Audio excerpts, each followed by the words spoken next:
ஐயா முனிசிப்பு, இந்த பாரத்துல ஒரு கையெழுத்து போட்டு கொடுங்களேன். ஆமா, பேங்க்ல ஏற்கனவே நீங்க ஒரு எருமை மாடு கடனா வாங்கியிருக்கீங்கல்ல? ஆமாங்க. நீங்க மட்டும் பெரிய மனசு பண்ணி இதுல ஒரு கையெழுத்து போட்டீங்கன்னா தமிழ்நாட்டை இந்தியாவிலேயே அதிக எருமை உள்ள ஒரு மாநிலமா நான் மாத்தி காட்டுறேங்க. அப்போ நான் கையெழுத்து போட்டா தான் உங்களுக்கு 1000 எருமை கிடைக்கும். நீங்க ஒண்ணும் உங்களை பத்தி பெருசா நினைச்சுக்காதீங்க. இது ஒண்ணும் எருமைக்கு கேரண்டி கையெழுத்து இல்ல. நீங்க கையெழுத்து போட்டாதான் நான் இந்த ஊருக்காரன், இவரு தான் எங்க அப்பா, இவருக்கு தான் நான் பிறந்தேன்னு கவர்மெண்ட் நம்புமா? அப்போ கையெழுத்து போட்டா எவ்வளவு கொடுப்பீங்க? எதுக்குங்க? அதெல்லாம் லஞ்சம்டா.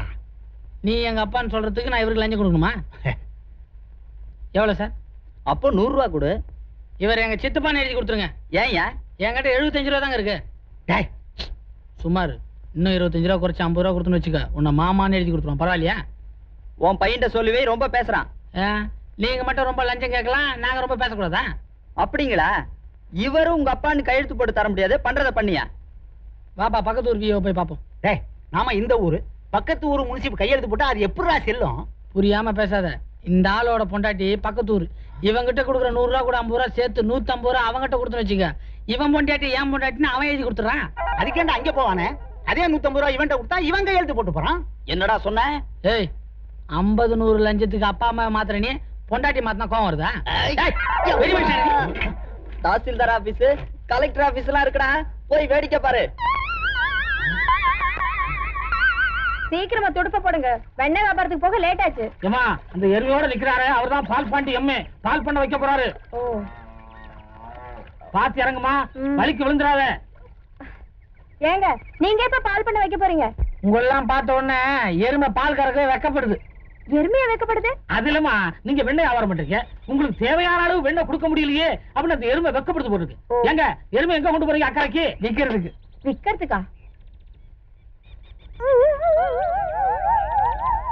ஏமா என்னமா இது, துணி தூக்கி மேல போட்டு வரல பிடிக்கிறேன்? விரல பிடிக்கலங்க, எருமைக்கு விலை பேசுறாங்க.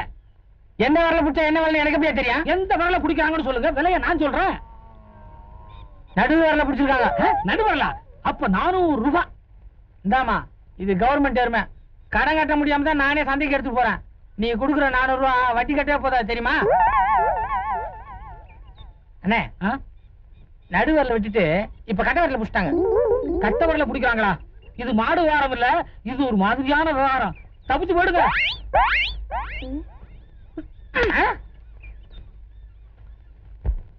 பொதுமக்களே, இந்த எருமை சாதாரண எருமை அல்ல, அரசாங்கத்தோட எருமை. இதை நான் விற்பதற்கு காரணமே என்னுடைய சொந்த கஷ்டம் அல்ல, அரசாங்கத்தோட கஷ்டம். எனக்கு கொடுத்த 900 ரூபாய் கடன் தொகையை உடனடியாக திருப்பி தர வேண்டி அரசாங்கம் எனக்கு இதுவரை 9 முறை சீட்டு அனுப்பியுள்ளது. என்னுடைய இந்த 900 ரூபாய் அரசாங்கத்துக்கு சென்றால்தான் அவர்கள் பல நல்ல திட்டங்களை நிறைவேற்ற முடியுமாம். அதுவும் இல்லாமல் ஒரு பட்டதாரியான நான் கவர்மெண்ட் கஜானாவை நிரப்ப வேண்டிய காலகட்டத்தில் இருப்பதால் என்னுடைய அருமையான இந்த எருமையை விற்க வந்திருக்கிறேன். இந்த ஏலம் கேட்க வந்த உங்களை ஊக்குவிப்பதற்காக நான் ஒரு பரிசு திட்டம் வைத்திருக்கிறேன்.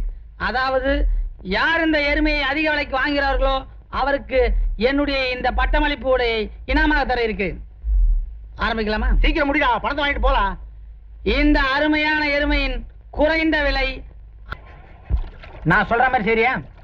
எங்க வீட்டு பிள்ளை படம் பாத்தியா? பாத்துருக்கேன். அதுல எம்ஜிஆர் நம்பியார கிளைமேக்ஸ்ல சாட்டு எடுத்துன்னு சாத்துன்னு சாத்துவார். அதே மாதிரி அந்த பிணாங்கரிய நீ போய் 4 சாத்துற. பரமேஸ்வரனுக்கு பொம்பளைங்க சண்டை போட்டாவே பிடிக்காது, சனியை விட்டுதுன்னு துரத்திடுவான். மத்ததை நான் பாத்துக்கிறேன்.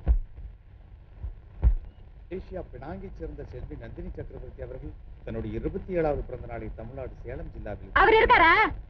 வாழ்த்து கூறுவது. அவர் இருக்காரா? நீ யாரு? நான் யாரா இருந்தா உனக்கு என்ன? அவர் இருக்காரா இல்லையாங்கறத சொல்ல. நீ யாருன்னு சொல்லாம நான் ஏண்டி சொல்லணும்? நானா? நான் ஒருத்தனுக்கு பொண்டாட்டி. கிண்டலா பண்ற? ஏய், சும்மா டிடினா பல்ல தட்டி கையில கொடுத்துருவேன். நான் ஒருத்தனுக்கு பொண்டாட்டினா உனக்கு என்னடி அதுல கிண்டல் தெரியுது? தெரியும்டி. நீ எதை மனசுல வச்சுட்டு பேசுறேன்னு ஒல்ல இருக்கேன்னு பாக்குறியா? பின்னிடுவேன். என்ன பண்ணுவ? இன்னைக்கு எனக்கு பிறந்த நாள். அம்மா அப்பா எல்லாம் ரேடியோல வாழ்த்து சொல்லிட்டு இருக்காங்க, நீ வந்து வம்பா பண்ற. என்ன பத்தி தெரியாது உனக்கு? என்ன பண்ற பாரு. ஐயோ, பதறதுக்கு வர நீ பாத்துட்டு என்ன பண்ற? ஏன் இப்படி சண்டை போடுறீங்க? அம்மா, அண்ணே.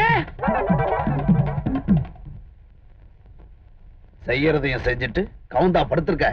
எந்திரி எந்திரடி. சண்டை போட்டியா? அதுக்கு என்ன காரணம் தெரியுமா? நெரிச்சிருவன் கழுத்த. சண்டை போட்டியா? ஆமா. எனக்கு சண்டை போடுற பொம்பளை ஒத்து வராது. ஏற்கனவே சொல்லி இருக்க அந்த குரங்கு பெடல்கார பயலோட சண்டை போடாதன்னு. இப்ப என்னடான்னா எல்லாரோடையும் சண்டை போட்டுட்டு இருக்க. முதல்ல புறப்படு. என் வயித்துல வீசிட்டாங்க. அது படாத இடத்துல பட்டிருந்தா என்ன ஆயிருக்கும்? ஏய், அவ்வளவுதான் புறப்பட சொல்லிட்டல. இதுக்கு மேல பேசின கொன்னுடுவேன். புறப்படு. புறப்படுறியா? எனக்குள்ள வேர்த்து கொட்டல. புதுசு பிஞ்சிரும். சீக்கிரமா இடத்த காலி பண்ணு. வீட்டை கழுவி விடணும். யாரும் சுருப்பறாங்க.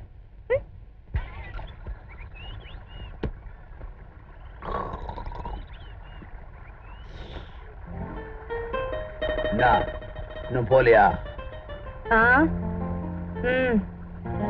இந்த சாவி கொத்து. ஊருக்குள்ள வெண்ணெய் வாங்கின பணத்தை கொடுக்கறதுக்கு இவ்வளவு நேரம் ஆச்சு. பொட்டிக்குள்ள ஏதாவது எடுத்துட்டு போறேன்னு பாத்துக்க. உன் ஒரு மரத்து கல்லு உன் பணத்துல வாங்கினதுதான். குடிச்சுக்க.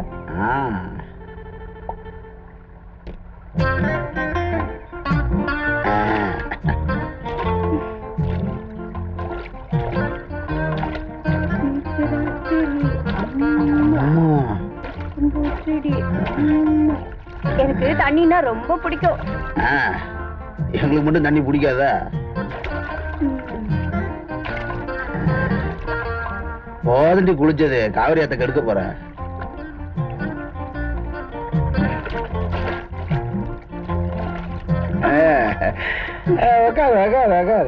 அதே நான் கொஞ்சம் முரடன் தான். நீ அது பார்த்து நடந்துக்கிறது இல்லையா? நீ நல்ல பொண்ணுதான். கொஞ்சம் எக்கச்சக்கமா வளர்ந்துட்ட. இந்தா சாவி கொத்து. கோப்பம் பாக்குறதுக்கு பூச்சாண்டி மாதிரி இருப்பான். பயந்துராத. போன உடனே கட்டி பூச்சி முத்தம் கொடுத்துரு. அப்பா பூச்சாண்டி மாதிரி இருப்பாருன்னா அம்மா பயந்துராத. உங்க அம்மா எல்லாம் ஏற்கனவே முத்தம் கொடுத்துட்டாங்க. அவங்க எல்லாம் பயம் தெளிஞ்சு போச்சு.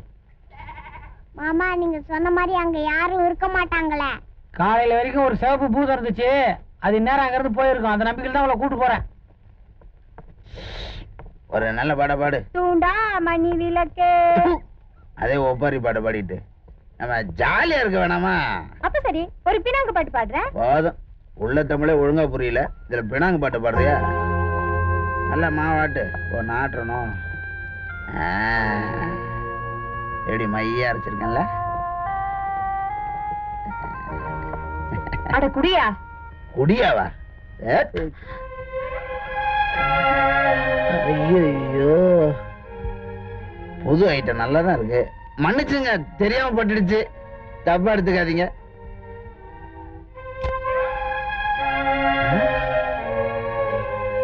நீயா?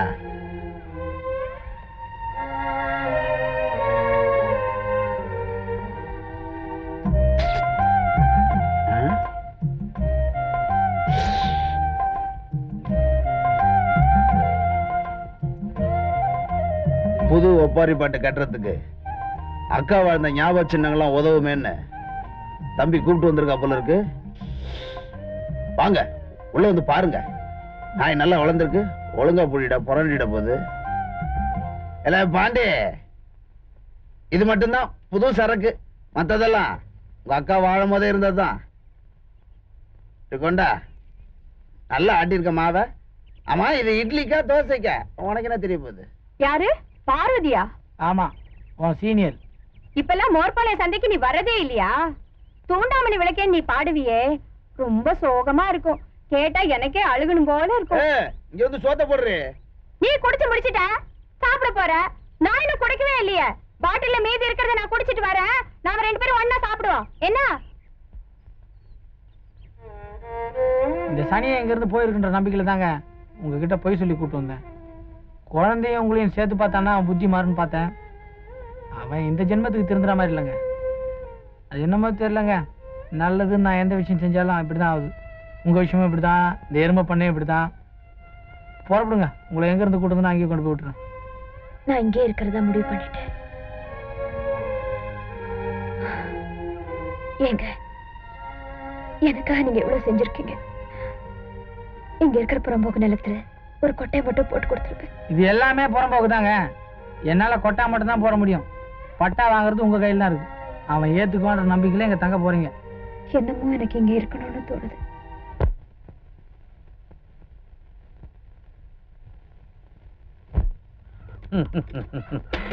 எப்படியோ வீட்டை கண்டுபிடிச்சிட்டேன்.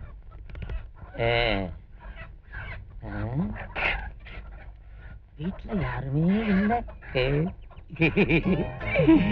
ஆகா, நந்தினி சக்கரவர்த்தி. ஆகா ஆகா.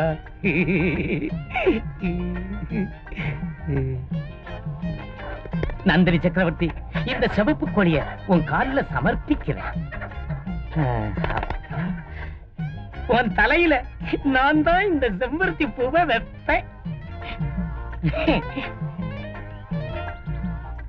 ஆமா, இந்த பெனாங்கு கடின்னு ஒண்ணு கடிப்பிய கடிய, அந்த புதுசாருக்கு கோவம் வந்துடும். அவர் ரொம்ப நல்லவர். எனக்கு அவர் மேல ஒரே ஒரு வருத்தம், இவ்வளவு உயரத்துல வீட்டை கட்டி வச்சிருக்காரு. இந்த மலையில நீ ஏறி ஏறி உன் காலெல்லாம் வலிக்கும் இல்ல, நான் அமிக்க விடுறேன். நந்தினி நந்தினி, அமுக்கிறேன்.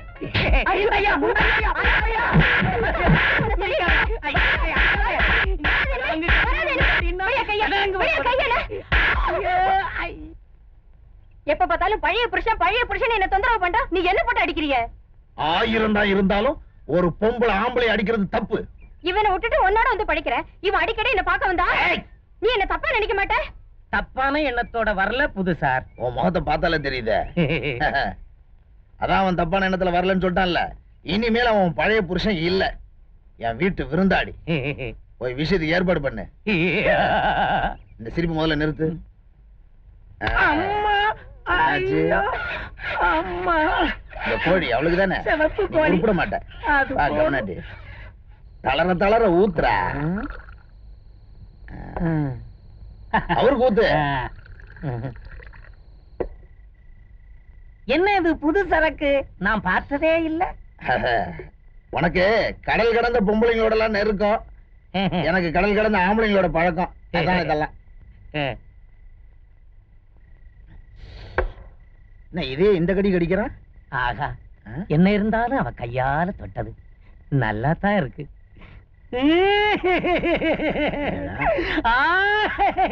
உனக்கு பிடிக்கலையா?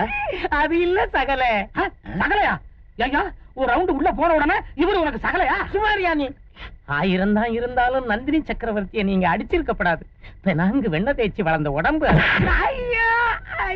பொம்பளை கிட்ட உத வாங்கிட்டு மானம் கிட்ட பல சுபே, ஒரு நல்ல இடமா பார்த்து மீதி. நான் அப்பவே இதை எதிர்பார்த்தங்க. இந்த பாருங்க, நீங்க லட்ச மிதி என்ன மிதிங்க, இந்த 1.5 பையில விட்டு மிதிங்க. ஆனாலும் அவளை மன்னிக்கணும், அவங்கள நீங்க அடிச்சிருக்க கூடாது.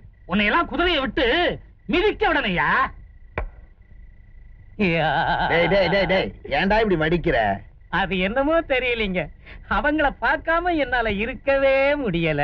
நீ உருப்பட மாட்ட. இன்னும் ஒரு ரவுண்டு ஊத்துங்க.